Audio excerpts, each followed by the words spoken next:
দুনিয়ার কোনো কিছু হাসিল হয়ে যাওয়া এটা সফলতা নয়। একজন মুমিন মুসলিমের মর্যাদা আল্লাহর কাছে, এক পাল্লায় যদি একজন মুমিন মুসলিমকে রাখেন, আরেক পাল্লায় পুরো পৃথিবীকে রাখেন। কেউ যদি পুরো পৃথিবীকে ধ্বংস করে দেয়, এটা আল্লাহর কাছে অত বড় অপরাধ নয়। একজন মুমিনকে যদি কেউ হত্যা করে, এটা যত বড় অপরাধ।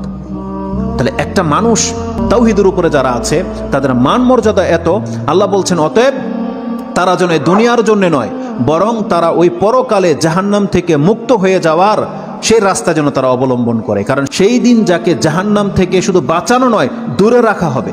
ওয়াউদখিলাল জান্নাহ, আর যাকে জান্নাতে প্রবেশ করিয়ে দেওয়া হবে, আল্লাহ বলছেন ফাকাদ ফাজ, এই হলো সফল কাম।